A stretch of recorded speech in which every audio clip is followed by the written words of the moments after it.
Hello there, ladies and gentlemen. Welcome to Age of Wonders 4, a grand 4x turn-based strategy game. If you don't understand those words, then congratulations, you're either a functioning member of society or you don't speak English. The goal of the game is rather simple: lead a race of magical fantasy creatures to victory. Victory could mean building a great wonder that brings peace and harmony to the world, or it could mean systematically exterminating every elfkin off the map. That'll serve you foul more right for what you did to Skyrim. Now, this entire game has been lovingly handcrafted by the developers, and it has seen incredible commercial and critical success. It's regarded by many normal gamers to be an incredibly well-balanced game with no bugs, glitches, or broken overpowered features. But I wouldn't be making a video on the game if that was the case now, would I? Hello, new people. I am the Spiffing Brit, YouTube's greatest breaker of games. Today, I want to take you all on a magical journey as we learn the risks of unmitigated economic growth in a magical fantasy world. Yes, that's right, get ready for the blood-pumping excitement of money making. It might not tickle your pickle, but as an economist, my pickle is well and truly tickled. But before I make money in game, it's time for me to do the same here with a word from our sponsor, Lost Eidolon's Veil of the Witch. This is a game about to release from early access on Steam, PS5, Xbox, and even Switch. But the main reason I wanted to talk about it is because it's a roguelite TRPG, meaning it's basically a blend between Darkest Dungeon and Fire Emblem. Like, genuinely, it's insane how close to the two they got. Now, if you don't understand all those words, imagine if Skyrim had progress on death and was played from a top-down grid where your actions can unlock permanent upgrades. Okay, so basically don't imagine Skyrim at all. It's full of choice-based events and offers a good challenge, so if you're in the market for a cozy game to play this autumn on a Steam Deck, you know, whilst you warm your feet by the fire drinking a lovely cup of tea, then this might be perfect for you. If you can't tell, I really like TRPGs on the Steam Decks. The world it's set in is actually a spin-off of Lost Eidolons, an indie JRPG made by the exact same devs, but this one focuses on smaller, much more customizable squad-based combat, whilst maintaining the brutal challenge of the first game. Now, if that sounds like your cup of tea, then I would recommend you follow the link in the description to check out the game. And once again, thank you to Ocean Drive Studio for sponsoring this video. Today, we will be playing as the dwarves. What they lack in height, they make up for in mining potential. With just 7 dwarves, any budding entrepreneur can open a uranium mine. But these short kings aren't the only part of our strategy, for you see, they will be ruled over by someone special, a dragon lord. And not just any dragon lord, no, we get to design them. Say hello to our incredible dragon lord that I've created. Smaug the dragon wants only one thing: treasure. This is actually translated into gameplay, for you see, each bit of equipment that we collect generates a passive amount of gold. This simulates the Dragon Lord's desire for capturing as many goodies as possible, and with that, the British Museum is created. Right, so welcome into the game, ladies and gentlemen. Here is our entire setup. I've even got a fancy new emblem. It's of the most dangerous creature known to man, the crab.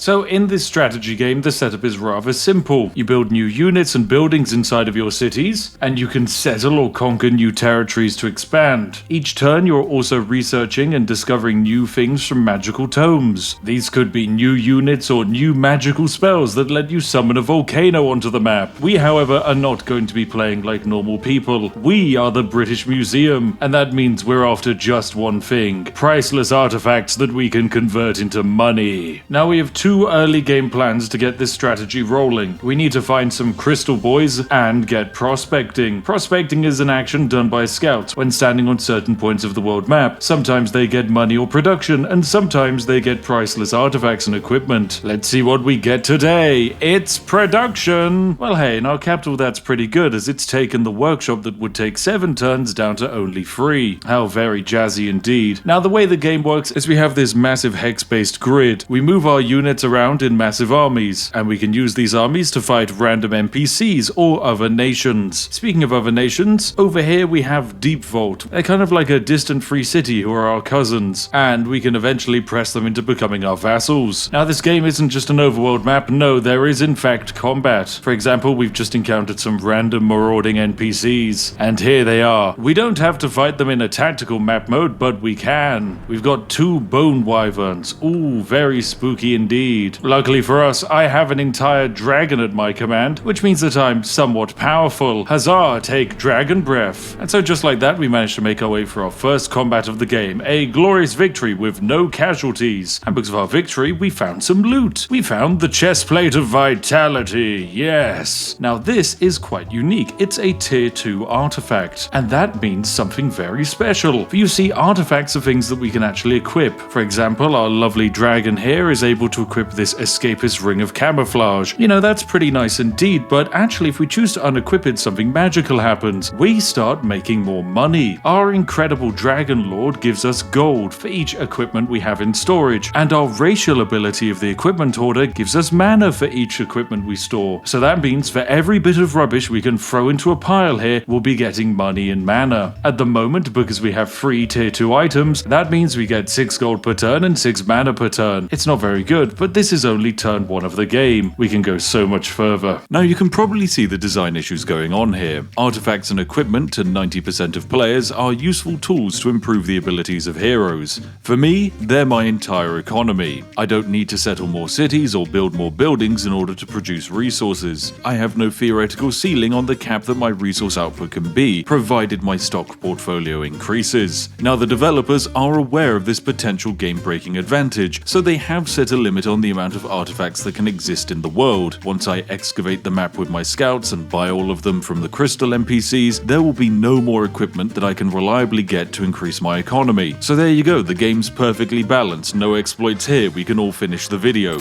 But this is where our exploit comes into play, as we get to mess with an oversight from the developers. There is one item unlike everything else that you can buy, and it has no limit: the Crystal Runner Horse. For just 50 mana, you get 1 mana and 1 gold per turn for the rest of the game. And unlike every other purchasable item, it has no limit on repurchases. This tiny oversight from the developers takes a niche and powerful gameplay strategy to absurdly broken and unstoppable. With the foundation of our economy now set, it's time for me to break the game and make myself God. Oh, and fantastic, on turn 2 we've met the one people we needed to find. We found the Crystal Dwelling. This is a very unique free city. What happens is they will give you various quests to complete. By completing these quests, you'll be gaining allegiance, which will allow you to become better friends with the Crystal Boys. However, we're not going to do any quests. Instead, we're going to say, hey, I'm an Elder Dragon. Give me your friendship anyway. And now when we go to the diplomatic overview, we can find Cialford, where the crystals live. Now the crystals are quite unique. They're not like a normal free city, who you can turn into a vassal. No, they're more like a roving band of quest givers and traders. The problem is, I can manipulate this trade mechanic. For you see, on turn 2 of the game, we're able to buy some things from them. We can buy a tier 1 item, the Crystal Runner Mount. It's not exactly very good. It's one of the worst items in the entire game, in fact. And all we're able to do with it is hire a hero and then give them a horse so that way they can move around a little bit faster. But we don't need that because our leader can't even ride a horse. They're a dragon. But still, I can choose to buy the Crystal Runner, and something interesting happens. As this is a tier 1 item that goes straight into our inventory,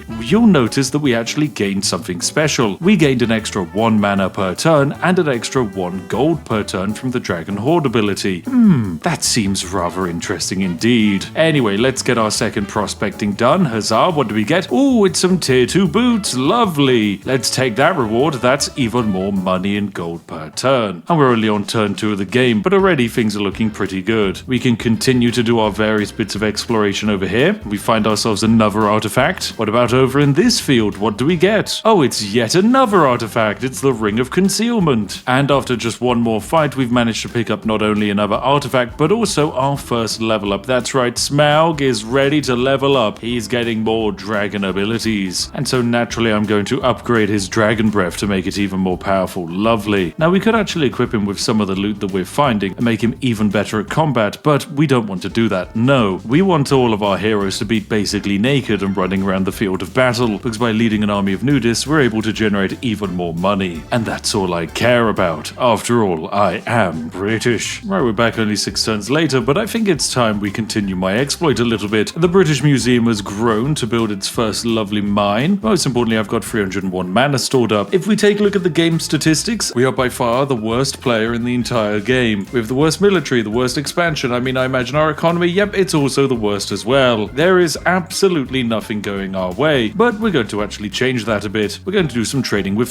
Ford. Now, if you remember correctly, for just 50 mana gems here, I'm able to buy a crystal runner. By buying this, my money in mana permanently goes up by 1 per turn. Now, you have to think of the crystal runner here as an investment. Each crystal runner, after 50 turns, is able to fully pay itself off. And most importantly, it's able to help snowball my economy. So by buying all of those crystal runners, we're now getting an additional 10 mana and 10 gold per turn. So yes, it's a little bit interesting. Now, one of the main threats on the world map you'll run into are these marauding infestations. They'll spawn out hostile armies, and when cleared, they'll make the entire world a better place. There's also ancient wonders. You're going to want to try and grab as many of these as possible, and if all goes well for us, that's exactly what we're going to be doing. The only problem is clearing ancient wonders requires some very high level and skilled units, so it's going to take us a little bit of time. And with time comes the importance of a proper financial investment strategy. I mean, we have 103 mana lying around, so of course we're going to have to go over to Ford here and say, hey guys, I'd like 2 more horses from you, thank you. And with that, we're now up to 85 mana per turn. Lovely. Our economy would now be exploding, however, of course, we're spending a lot of money on unit upkeep. The higher tier a unit is, it costs significantly more to maintain. This single tier 3 unit, for example, costs 20 gold per turn. That's ridiculous. That's equivalent to 20 horses. However, it's very powerful, so of course we want to keep it. Oh, and lovely, the Crystal Boys have come back to give us another quest. We're going to, once again, not accept any of their quests and just say, hey, we're a dragon, have some of our knowledge, and in turn, they start to like us a bit more. They now like us so much, we're actually able to buy some superior upgrades from them. Yes, say hello to the empowered Liverite Orb here. It's a tier 2 item, and we can buy it for 100 mana, so if we do that, we get an extra +3 mana per turn along with +3 gold. Very nice indeed. That's a smart financial investment. Right now on turn 11, we've chosen to recruit ourselves a second lord. That's right, it is Gustav the Bowstring, who uses a sword, not a bow, but that's fine, we're not going to question it. Now he's basically a lovely little lord, and he's going to serve one purpose, founding a nice new city for us, because yes, I want to settle a brand new city next to this insane landmark wonder, the Aetherglow Mountains. It would be incredible if we could steal it, as it would generate us a large amount of additional mana that we can then use to invest. Yes, that's right, we've got 173 mana lying around, so let's buy ourselves some empowered Shatter Blades and another Crystal Runner. There we go, we're up to 114 mana per turn. Very nice indeed. Right, and after a little bit of wandering around, we found Dragon Lord Bramble. Yes, they're another dragon kingdom, except these guys lead an army of rodents, so that's cute. Now, because we're quite wealthy, we're actually going to immediately send a welcome gift of 50 gold. I mean, after all, it's a gesture of goodwill, and that should hopefully mean he likes me a little bit more. This is a good idea because he's the second strongest empire in the game. I am the 5th. Yeah, that's not where I want to be. That's very bad. Very, very bad. Okay, we discovered a brand new free city in Oldtopia here. Now, because Oldtopia is such a big settlement, I kind of want it under my control, so I'm going to give them a little whispering stone and whisper into their ear and tell them about how they should really become my best friend. And then I'm even going to cast a magical spell about how they should follow my religion too. And this should hopefully make them become our friends all that little bit faster. Yes, we'll be stealing their land soon enough, as is the British way. Right, so here we are on turn 15, and things are already looking pretty jazzy indeed. I've mass-produced a near horrendous quantity of scouts, and because of this we've managed to find ourselves a ridiculous amount of artifacts. We check out our inventory, you will see we are now making 86 gold and 86 mana per turn, purely from a bunch of rubbish that we have stored up inside the British Museum. Oh, and a friendship was declared with me. Oh my goodness, the wonderful Bramble Dragon has said they want to be my friend. Together we will prosper. Oh, how cute. Yes, why not? I agree. Let me also declare friendship in return. Unfortunately, friendship costs money for some reason, but that's fine. Friendship it is. Now, one of the main reasons why we want to make friends with these other players is because they too can gain items in their inventory, and then if they're willing to sell us those items, we can then generate money off of them. Oh, and we're finally able to research our next magical tome. Yes, exciting. Now for our next research tome, we're going to go for the Tome of Evolution, as this will eventually allow us to pick up Draconic Vitality, a huge magical spell that will alter our dwarves, giving them additional health, which to me seems like a brilliant idea. Oh, we've met ourselves another civilization. This is the Singafe Sky Shatters. They appear to be some kind of weird crystal boys with frog people in the background, and of course they're slightly evil. Yes, I see. Well, we can still be nice to them, seeing as they are more powerful than us, so let's send them a welcome gift. Huzzah, I mean, we have a huge amount of money, so they're going to like it. Perfect, it's good to have friends. brands. Now, one thing I am able to do is sell information to other AIs. For example, I'm going to sell the contact information of the Veil Striders to my dragon friend. In doing so, he's going to give me 106 mana. Thank you very much. Using that wonderful mana, I'm then going to be able to go over to these lovely crystal boys and buy even more crystal runners. Oh, and it would seem our first rivalry has been declared. Yes, the weird eldritch being known as Nykarev has taken offense to our existence and says that the realm would be better off without the likes of me. Oh, wow. Well, that's fine. Now, here's the thing. We could also declare them to be our rival, but that costs gold to upkeep, and so we're not doing that, no. But it does mean that they're probably going to try and go to war with me at some point, and seeing as they're located so close to my beautiful second city of Redfjorn here, which we're definitely going to rename to I Love Gold, yes, it could be in a bit of a dangerous position. Okay, I'm going to explore my next ancient wonder. This is Lob's Hollow, not exactly an exciting location, but hey, it's definitely got some loot in it. Now, it appears we're going to be attacking some weird spiders, and we could just throw ourselves into the battle, and, you know, it's relatively low risk. We might lose one unit, or alternatively, we can use our incredible Materium acumen to try and pass a dice roll. Let's go! Huzzah! Decide my fate, please be successful. It's a success, there we go. So the next battle is even easier. So now when we do the auto combat, yes, it's a glorious victory with no casualties. Perfect. And we win the battle, getting a cool bit of loot, and we find ourselves a magical wizard frog in the ruins, yes. And because we're deciding to be a good evil dragon, I'm going to actually send him back to his home of Utopia because, you know, we're going to make them our vassal. Oh, we found another leader. It's an evil goblin lady. She's actually the second most powerful empire in the game, and she's currently at war with one of our northern neighbors who we have good relations with. Luckily for us, I think we've actually just cleared out the marauding camp, yes! And that gives us some amazing loot. These tier-free legs that are, just some bones, I guess. and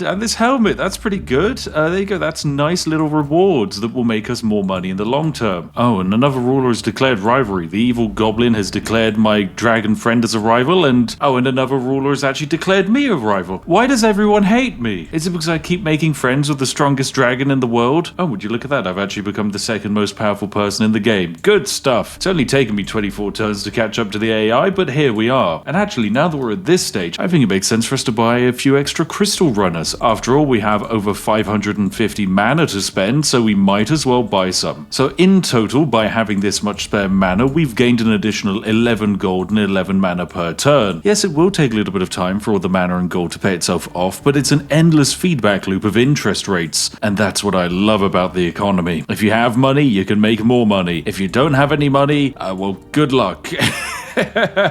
You're screwed. Okay, welcome. It's now turn 26, and when I check the diplomacy rankings, you will see that the #1 overall best empire is me. That's right, I am the best. Literally, we have apparently the best military, the best expansion. Yeah, we're not the best on magic, but that's fine. And on the economy, we're #2. That's pretty darn good. Now, we're doing so well, I've actually decided to grab myself a third hero as well as a third city. This third hero here is, Skyrim Guildmaster. What? That's literally his name. It's I can't believe it. It's Skyrim Guildmaster. Anyway, we're going to continue our lovely expansion work. And huzzah, our third city is ready. It's Gauntlet. It's a very cute little place. And we can put Skyrim Guildmaster in control. Lovely. He's going to do a great job. Oh, and there's a shop in our domain. Lovely. A magical seer is here. Oh, and we can trade with them. Oh my goodness. We can spend mana crystals to gain knowledge and explore the full world. What? You can just buy the world map for 700 mana? Okay, this seems a little bit broken. I can actually rush my science along. Okay, great. I'm going to buy, I don't know, 200 knowledge for 150 mana crystals. Why not? With that, we've now completed our research, and that now means we can cast a brand new spell, Draconic Vitality. It's going to take us 2 full turns to do, but when we cast it, oh yes, our entire race will be transformed into weird dragon dwarf hybrids. Yeah, it's going to be great. Now, one of the main reasons you want to actually have gold is so that way you can do the Rally of the Lieges. This is an exciting period of time where we're able to summon units from our vassals and some of our special wonders that we've cleared. Now, of course, all of these things cost not only recruitment points, but most importantly, large amounts of gold. We could, for example, buy an Astral Siphoner, an incredible tier 3 unit, and it's only going to cost us 250 gold and take 2 turns, rather than potentially hundreds of mana crystals. So what we're able to do here is basically recruit an entire army out of thin air that we can then use to kit out our brand new hero hero. And fantastic, our lovely race-wide ability is about to happen. We're going to make our dwarves more dragon-like. I actually don't know what visual effect it's going to have. Okay, it's made them scaly. So yes, with our brand new slightly scaly lizard people, we're hopefully going to be able to actually clear out this wonder here that is significantly more powerful than anything we've previously tried to fight. Meanwhile, over at our second city, we actually need to spend some money to rush out additional support units as an enemy marauding army is nearby, and it's going to be a very risky fight. Yes, we might not even win this, but still we're going to have to try. So yes, we charge on in with Gustav the bowstring, and come on, please be victory. Yes, it is. Some men were lost, but it was a sacrifice we had to take. Okay, and we finished our previous magic tome, which means we're now able to get our first tier 2 magic tome. This is where things get very exciting. Okay, we're going to go for the Tome of Winds as our next magical school. The reasoning is because it's going to give us some nice tier 3 dwarven archers, and my hope is that they're going to be able to carry some of our combat encounters. Right, we're now ready to do our big fight against the brigands that have been attacking my little vassal, and huzzah, it's going to be a glorious victory, and with it we get, oh my goodness, that's a lot of rewards. Yes, it's a huge amount of tier 2 and tier 3 items. That is fantastic. Yes, that's going to do wonders for our little economy. Very good indeed. Welcome back, ladies and gentlemen. Sometimes in life you get given lemons. Other times you get the Rally of Lieges event, which allows you to summon incredibly powerful units. Now, because I've made great friends with the AI, that means I've been able to unlock some pretty broken things. Say hello to the Umbral Mistress unit here. It is a tier 4 mythical unit, and it is horrifically overpowered by all strategy game standards. The reasoning is simple. It has the ability to mind control and mess with enemy forces. It can hit an enemy unit and make them go insane attacking allies, which, as you can imagine, targeted onto a high-level dragon is ridiculously powerful, and it's ours for only 350 gold. Oh, other rulers have started a war. Oh, the light blue and the yellow faction are at war with each other now. Exciting. Ooh. Meanwhile, I'm busy annexing every single free city on the entire world map. I simply can't be stopped. And once again, on turn 39, with all of the excess mana that I have stored up, I'm just going to keep buying even more and more of these horses. I should probably do a little inventory check to see how many we have stored up. So if I check our inventory, yes, we're now getting 283 gold and 283 mana per turn from all of our items, and the search bar is a little bit broken because we have all of these crystal runners here. My goodness, game, you shouldn't have given me that many, but hey, I'm here to exploit it, and it's going to be incredible. Anyway, with my new upgraded units, I think we're ready to go into the Anvil of Doom. It's a very imposing sounding building, and if we can grab it, well then units become 25% cheaper to recruit, so of course I want it. Okay, well I won't lie, this does look pretty insane. It is apparently a very high risk battle, but still, we're going to use some of our excess mana to limit the enemy's combat potential, and hopefully we're going to be able to win, because my goodness, they have a lot of crazy stats. And come on, yes, it was a glorious victory. Good. We get a super cool fancy artifact as well. Well, very fun, and excitingly, in the actual forge we find what they were trying to make, this mage lock of cascading. It is a wizard gun.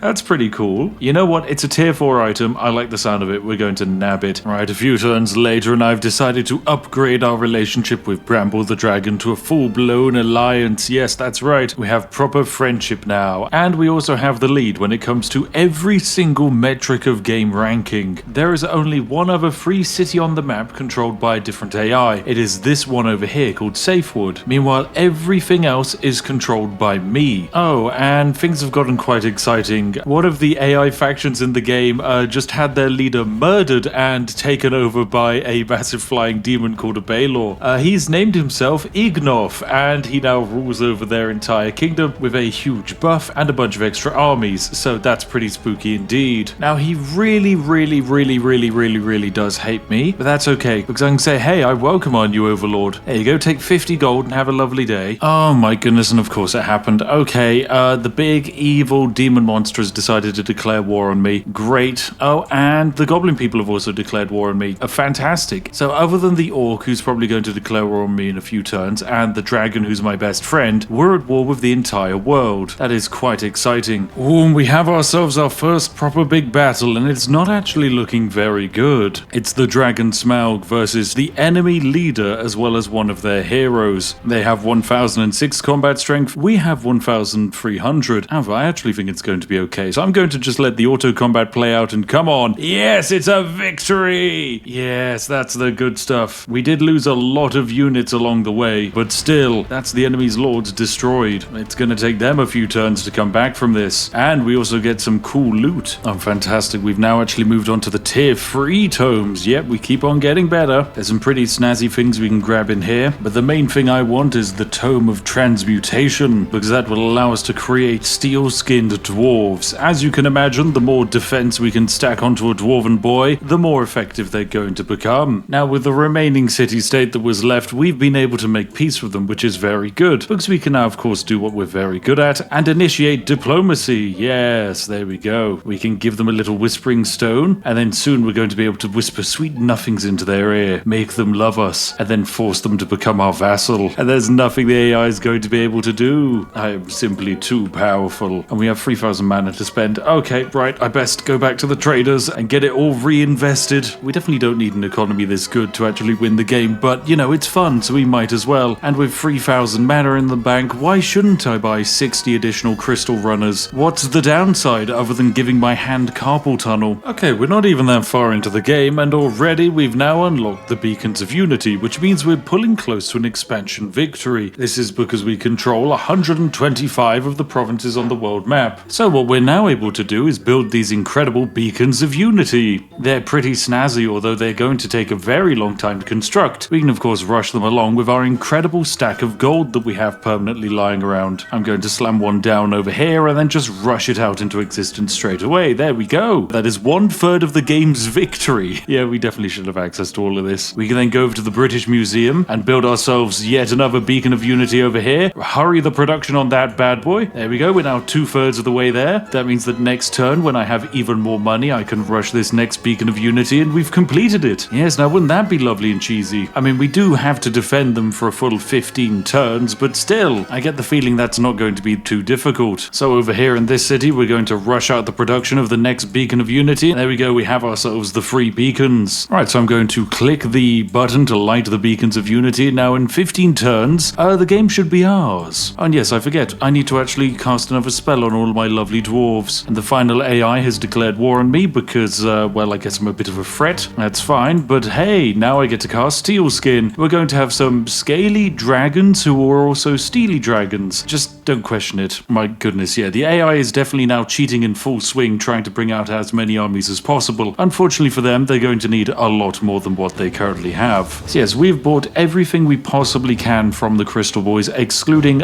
even more of these horses, because we just simply don't need to. We have 6,000 mana in the bank, which if we were to buy exclusively crystal runners, we would be able to buy 120 of them, which would be an additional 120 gold per turn and an additional 120 mana per turn. The game just simply isn't built for this. It has been completely broken by me. I have more resources than I will ever need, and there is nothing the AI can do to stop me. Oh, and here we go. Because of the victory conditions, we've got some random partisans are attacking us again. Yeah, this is basically happening every few turns, and I guess it's the game's way of being like, oh, you're gonna win uncontested. We've got to stop that from happening. Oh dear. Unfortunately for the partisans, I'm incredibly powerful, so of course I'm going to win. Oh, we got partisans attacking in our capital now. That's a little bit different to where they previously were. Very exciting. Okay, well, I guess in our capital, we just recruit even more units. Lovely. And we have them sit on top of our lovely beacon. There we go. We can march back in this army here, and huzzah, we can do a little bit of combat. And just like that, this should be, yep, the last army that will threaten us. Perfect. Oh, look at this. It's the last-ditched attempt to send in a huge army. This massive stack of dark blue units moving over to my city here. Yes, they actually think they might stand a chance here. I mean, they've got one turn to go until the game ends, so they might want to get a wiggle on. And unfortunately for them, I've got a lot of armies here. So yes, I'm just going to click auto-resolve, and wabam, my Mega Dragon has basically been able to murder everyone. Oh dear, oh dear, oh dear, Mr. AI. Okay, and so I do believe with one turn remaining, this should now be the end of the game. On turn, oh, it's going to be turn 75 exactly. Lovely. Come on, game. Yeah, day 75 dawns. In just 75 days, we managed to completely break the economy of the game and accumulate all of the necessary assets in the entire known universe. Yes, dragons are indeed very powerful, and they make for fantastic economists. I would personally not be surprised if it turns out the person behind every major bank in the world is in fact a 700-foot tall dragon named Smaug. Now, we can take a look at our journey here and see that yes, we were pretty much the uncontested world power throughout the entirety of the game. This section here is when the AI started sending armies at us, and this bit here is after we defeated them. If we take a look at the economy ranking, it's just not even fair. So there we have it, ladies and gents. Thank you very much for watching. A huge thank you to our lovely channel members and Patreons for making this all the more possible. Seriously, thank you very much for your support. And hey, if you're sat there wondering what to watch next, well, look no further than this video on screen now. I think you're going to like it.